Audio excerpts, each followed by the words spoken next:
C'est en Lorraine que cette histoire commence, à Sarrebourg, dans un ancien couvent. Depuis plus de 20 ans, l'équipe des Chemins du Baroque se consacre à la redécouverte de cette musique latino-américaine et à la formation de jeunes musiciens.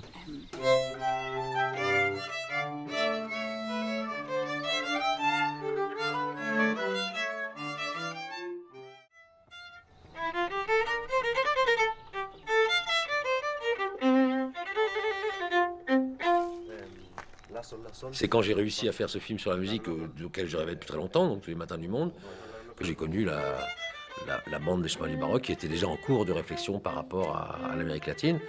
Alors on pense beaucoup, quand on parle du couvent, des choses qui font en Amérique latine, des legs qui se produisent, des gens qui forment, des instruments qui reconstruisent dans des villages ou dans des villes.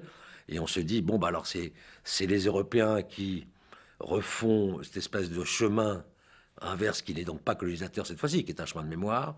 Mais on oublie souvent, et à mon avis un petit peu à tort, parce que c'est aussi important, je crois, dans la tête des gens du couvent, que c'est aussi quelque chose, c'est un questionnement sur eux-mêmes, et donc sur nous-mêmes.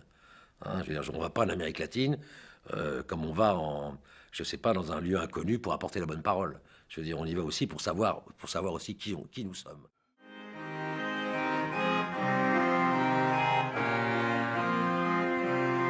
Qu'est-ce qui fait la magnificence de l'Amérique latine du colonial, je veux dire, de l'époque? C'est effectivement cette espèce de mariage entre les arts locaux et les arts européens. Ça, je pense que les chemins du Baroque permettent, en faisant entendre les sons de l'époque, donc de remettre dans l'espace et dans le lieu, permettent de mieux comprendre même ce qui se passe dans cette chose religieuse qui leur appartient alors totalement. Je veux dire, c'est évident. Donc quand on dit mais c'est quelque chose qui leur appartient peut-être plus, etc. Si, c'est leur univers quotidien. Hein. Quand ils vont à la messe, quand ils vont machin, ils connaissent ça par cœur. C'est quelque chose avec lequel ils ont une familiarité immédiate. Donc il n'y a pas de raison qu'en poussant un petit peu la porte, il n'y ait pas une familiarité identique avec les musiques de l'époque. Voilà. Simplement, la musique, évidemment, elle a disparu des édifices. Donc il faut la faire revenir. Voilà. Est-ce qu'ici, la résonance va pouvoir être forte aussi? Parce que sinon, ça n'a pas lieu. Si c'est uniquement dans le village là-bas, ça n'a pas lieu. Il faut qu'il y ait aussi une résonance ici. Il faut que cette mission qui a été accomplie soit comprise ici, écoutée, entendue, que l'héritage se fasse, qu'on se l'approprie nous aussi.